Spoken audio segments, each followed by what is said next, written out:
Bem-vindo ao Escudo do Mestre, o programa onde a gente fala sobre o Escudo do Mestre. Eu sou o Gil. E eu sou o Bola. O Escudo do Mestre é uma das ferramentas mais reconhecíveis numa mesa de RPG. Todo mundo que já viu alguém jogando RPG, seja numa série, num filme, num desenho, provavelmente já viu isso aqui, né? E além disso, além de ser reconhecível, ela é uma das ferramentas mais úteis e mais polêmicas do jogo. Tem como usar isso errado? Ou existe um jeito melhor de utilizar o Escudo do Mestre? Tem algum perigo quando você está mestrando de usar essa ferramenta aqui?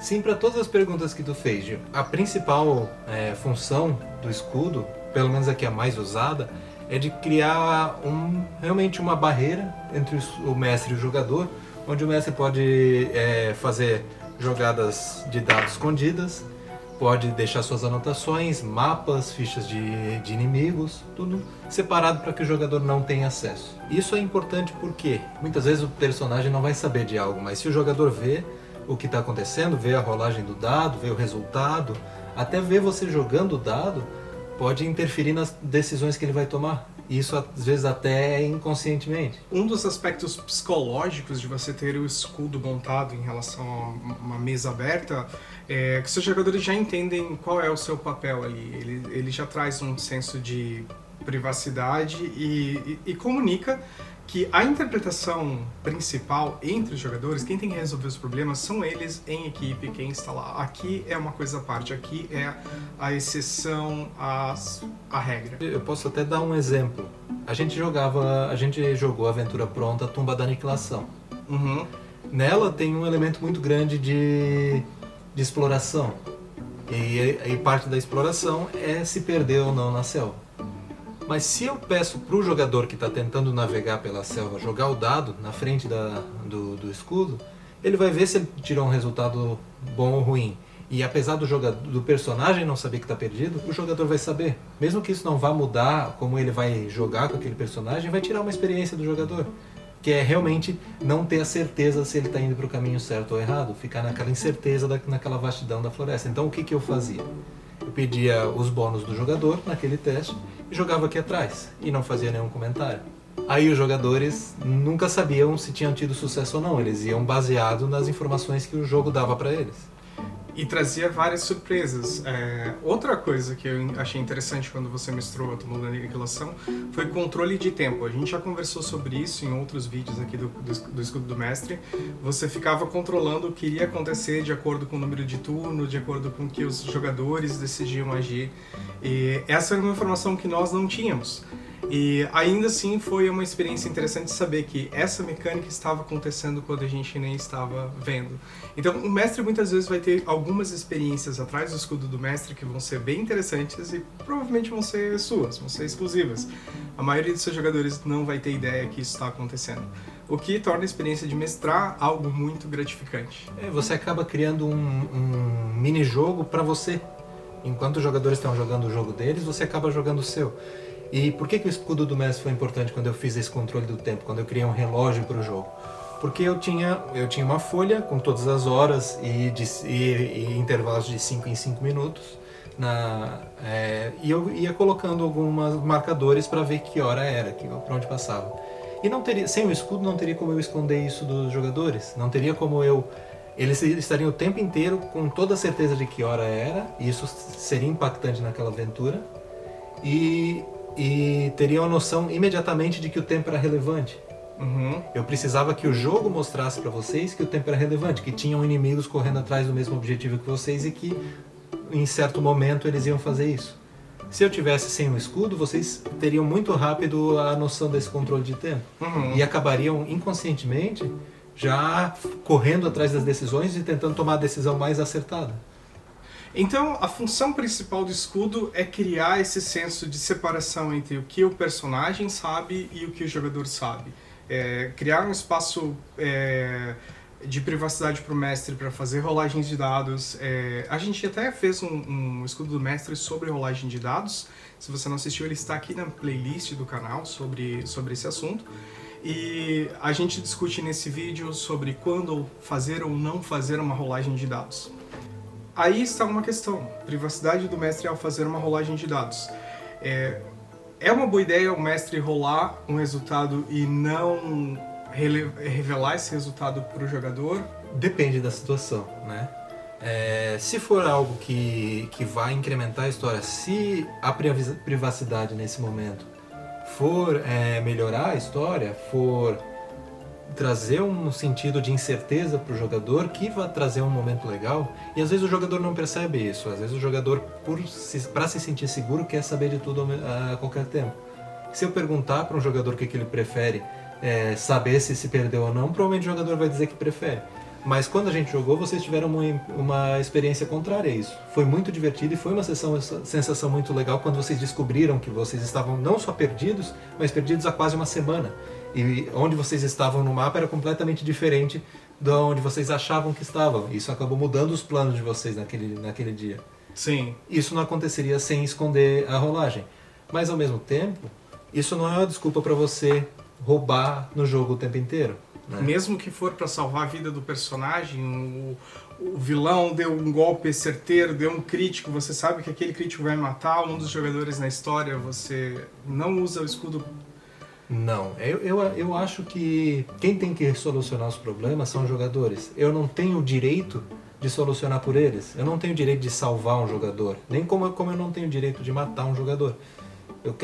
Eu prefiro que essas decisões e essas ações sejam feitas por eles. Se acontecer de um inimigo tirar um crítico num momento que eu não esperava e acabar matando um jogador, bom, foi uma parte que eu não esperava do jogo e o jogo não está no meu controle total. Uhum. Eu posso abrir mão desse controle para deixar o jogo acontecer, para eu me surpreender com o jogo. E assim os jogadores terem que solucionar esse problema, resolver como é que vão, ou se vão procurar um novo membro para o grupo, ou se vão tentar salvar a vida desses personagens. A gente ter fé e acreditar no dado e deixar o dado decidir, vale muito a pena. E uma coisa que eu faço muitas vezes em combate, eu tirei um dado, se eu tirei um 20 num momento interessante, eu chego, olha aqui o que eu fiz, eu deixo, essa barreira não é uma barreira inquebrável. A qualquer momento eu posso chamar um jogador para olhar uma rolagem de dado. E não é para provar que eu fiz algo de verdade, porque eu acho que essa confiança ela não depende do escudo do mestre, não é o escudo do mestre que vai determinar se o meu jogador confia em mim ou não. Uhum. É o meu estilo de mestrar. Você vai construindo repertório ao longo do tempo. Então, você vai lidando com a ansiedade dos jogadores, você vai construindo uma cultura de comportamento na hora de fazer rolagens de dados ou pedir testes, por exemplo. E tudo isso são pequenas atitudes que vão se somando e mudam a experiência como um todo para melhor. Isso, então não deixe o escudo ser o motivo de seu jogador confiar ou não em você. Se chegou nesse ponto, se chegou no ponto de por que tem um escudo entre você e ele, o jogador não confia, provavelmente você precisa ter uma conversa com esses jogadores e descobrir o que você fez para eles não confiarem, que provavelmente a culpa não é do escudo. São aqueles problemas que inclusive nós discutimos em alguns dos outros vídeos aqui do canal sobre jogador tentando competir com o mestre e vice-versa, se tratando como adversários, né? E não como criadores coletivos. Dito isso tudo, o escudo não é essencial. Às vezes você não se interessa em fazer isso. Você pode não usar completamente e deixar todas as suas rolagens abertas também. Vai funcionar. Se for um jogo onde não tem informação escondida, isso vai funcionar tranquilamente. Mas além das rolagens, tem outra coisa muito importante que um escudo faz. E normalmente escudos como esse escudo, que é o escudo do Tormenta 20, a nova edição do Tormenta RPG, eles trazem na sua parte de trás, para o mestre, várias informações úteis para o jogo. Informações que se você teria que parar o jogo para olhar no livro. E sendo que, se você tem ela diretamente no escudo, você pode resolver ela de forma muito mais dinâmica. Por exemplo, o escudo do Tormenta tem nomes aleatórios para todas as principais raças do jogo. Então, se você encontra alguém e sempre o jogador vai te perguntar qual que é o nome dele, e você não sabe, você joga um D10 ou um D20 e vai descobrir que o nome daquele humano era Guilda. Tá bom, o nome desse humano era Guilda. Ou, por exemplo, informações de combate, o que vai dar um bônus ou uma penalidade num ataque, isso vai estar tudo aqui. Condições, o que significa estar cego, o que significa estar apavorado, coisas que você sempre vai acontecer no meio do jogo e muito dificilmente você vai ter tudo memorizado. Uhum. Então, se isso não está no seu escudo do mestre, existe uma grande chance de você esquecer e ter que parar o jogo para consultar, porque são informações importantes que você tem que resolver naquele momento do jogo. Então você vai ter que parar. Se tiver no seu escudo, você não precisa parar. Quando o jogador perguntar o que tá caído em Tormenta 20, você só vai dizer que ele recebe -5 nos ataques corpo a corpo, deslocamento de 1,5 m e -5 em defesa contra ataque corpo a corpo. Pronto, está resolvido. Aqui você pode ver inclusive nível de tesouros por nível de desafio. Ele simplifica, ele te ajuda com algumas respostas prontas. Na minha opinião, quando você mestra, você vai ter que gerenciar um monte de microprocessos, um monte de pequenas rotinas. Quanto mais acessível você tiver informação na sua frente, mais fácil de controlar. E esquece que você vai conseguir ficar o tempo todo consultando o livro ou até mesmo olhando o seu caderninho de anotações. E essa é outra função muito legal do Escudo do Mestre. Você pode pegar as suas anotações e colocar um grampo, um clips, alguma coisa que mantenha ele acessível ao olho, e aí você não vai esquecer de detalhes, principalmente se você trabalha com arcos longos nas histórias que você está narrando. Então, se uma ação que os personagens tiveram lá no primeiro episódio, na primeira sessão, vai ter alguma consequência lá na quinta, está aqui, vai te ajudar. Eu sempre recomendo, se você puder, ter um escudo do mestre referente à edição, ao sistema que você está jogando. Se eu for jogar Tormenta 20, eu tenho o escudo do Tormenta 20 que vai me ajudar em muito. Mas, no nosso mesmo caso, a gente não tem um escudo da quinta edição de D&D, que é o que a gente mais joga. Então, o que eu faço particularmente? Eu pego um escudo velho que eu tenho, na verdade 2 escudos pequenos, junto eles, e coloco todas as minhas informações que eu quero para aquela sessão, tudo que eu sei que vai ser útil para aquela sessão, eu imprimo e coloco ali. Isso pode ser feito se você fizer o seu escudo. Existem vários tutoriais, se você procurar, várias maneiras de se criar um escudo próprio, mesmo que você não tenha comprado um escudo. E daí nesses escudos você vai colocar as informações que você quiser, porque é uma ferramenta muito próxima, muito fácil para você visualizar algo importante. Nessa campanha de Tumba da Aniquilação, por exemplo, todo dia tinha que fazer uma rolagem de encontro aleatório. E eu não queria ter que estar o tempo inteiro com o livro aberto. Então o que eu fiz? Nas faces do escudo eu colei as tabelas de encontro aleatório. Então todo dia eu só mandava um jogador jogar o dado. Se desse encontro, eu olhava imediatamente qual era aquele encontro e podia seguir para ele mais naturalmente. Eu não tinha que parar o dia para poder narrar aquele encontro. Tire o máximo de complicações que você puder da sua vida, deixe as coisas o mais organizado, o mais leve, o mais acessível, o mais tranquilo possível, que você vai ficar bem. Tudo que a gente falou funciona muito bem para se você estiver jogando RPG físico, presencial, cara a cara. Mas em RPG online, raramente você vai ter um escudo do mestre. Então como é que você vai ter as mesmas utilidades? A maioria dos sistemas de jogo tem ferramentas para você fazer rolagens escondidas. Então todos aqueles momentos em que você usaria o escudo para proteger uma jogada dos jogadores não ver, é melhor você, quando você estiver jogando ou no Roll20, ou no Foundry, ou em qualquer outra ferramenta de mestragem, usar a opção de jogar escondido, para você ter o resultado e os jogadores não verem. Outro recurso é usar os devices mesmo, usar o seu telefone celular para fazer determinada rolagem com algum aplicativo específico, mesmo que não esteja ali dentro do próprio sistema, você vai ter resultados e consegue manter separado essas duas informações.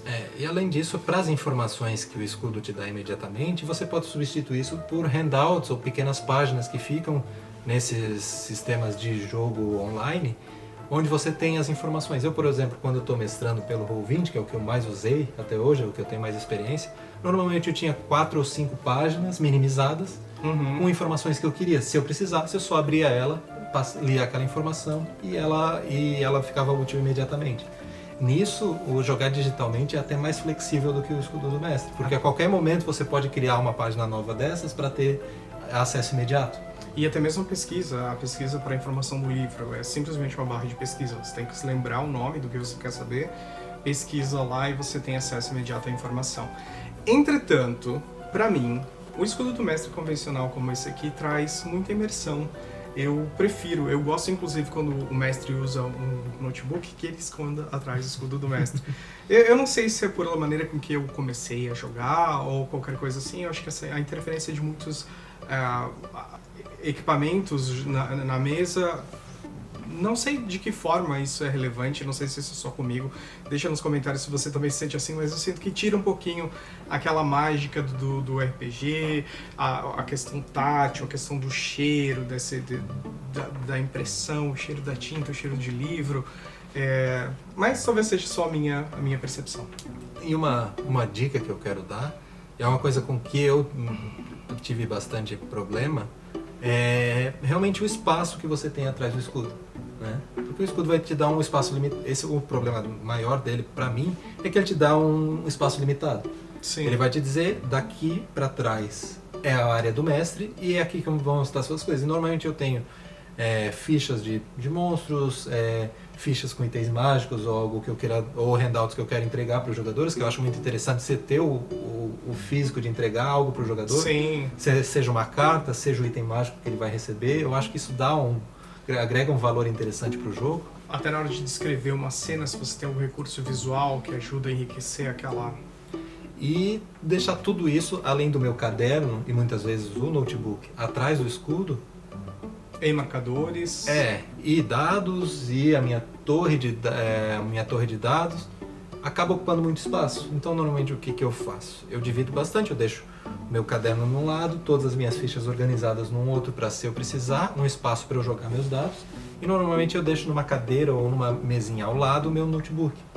Porque, realmente, ele está aqui na sua frente. Se você está jogando presencialmente, às vezes ele acaba te distraindo, ele trazendo tua atenção muito para aquela tela.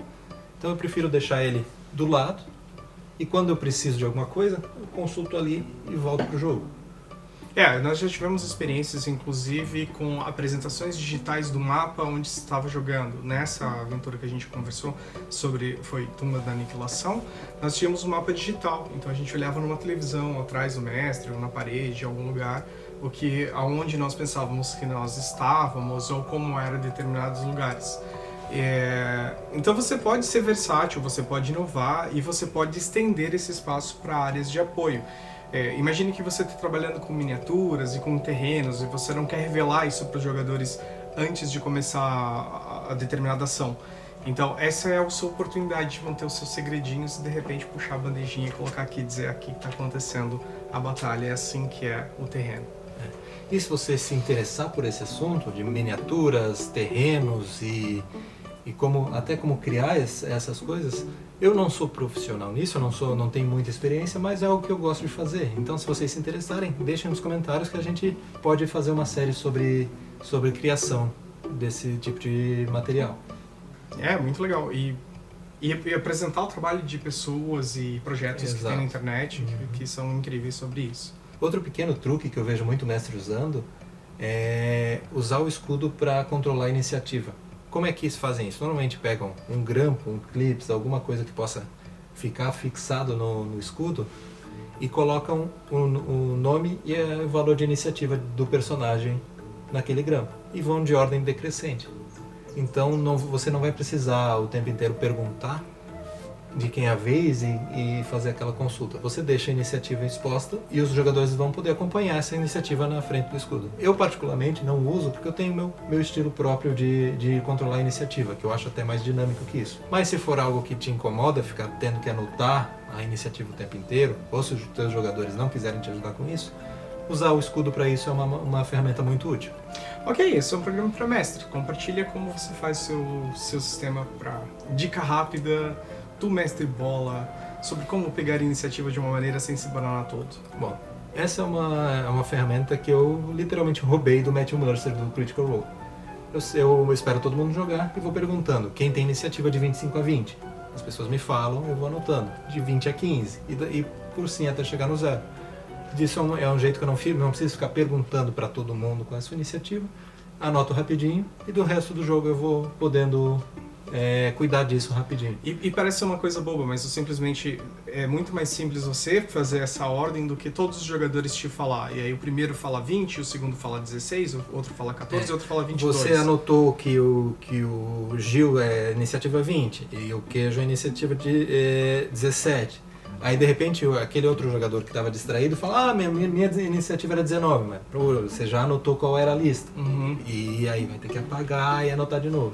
Então eu já prefiro pegar pela ordem, e é um jeito que eu consigo chamar a atenção de todo mundo para isso e fazer todo mundo prestar atenção nesse momento, que acaba cortando muito desse tempo gasto. O próprio jogador começa a prestar atenção, a minha vez é depois do fulano, e isso simplifica todo o processo. O Escudo do Mestre também é uma série de áudios, você simplesmente pode nos ouvir lá no Spotify, é só pesquisar por Escudo do Mestre. Muito obrigado pelas interações, as suas mensagens são muito importantes e elas estão nos ajudando a pensar as próximas temporadas dessa série de vídeo e criar conteúdo para outros programas sobre RPG que a gente já está trabalhando. Então, se você é combeiro, se você gosta de tirar o máximo do máximo do máximo da melhor combinação da multiclasse com a classe básica multiplicado por alguns itens mágicos incríveis e fazer aquele combo sensacional, você precisa prestar atenção nesse programa que vai surgir por aí daqui uns dias a qualquer momento, mas eu não quero falar demais. Ou já surgiu também, não sei. Talvez você pode estar assistindo no futuro, então a gente sempre conversa com você do futuro, é para você que nós fazemos esse programa. Então a sua participação na nossa comunidade é muito importante e o jeito mais simples, barato, legal, fácil de apoiar essa nossa comunidade é se inscrevendo no canal, clicando no sininho e conversando com a gente lá nos comentários. A gente não está pedindo comentários só para otimização do SEO do Google, não. Aqui a gente quer conversar com você. Nos conte nos comentários para que você usa seu Escudo do Mestre, que tipo de informação você coloca ali dentro.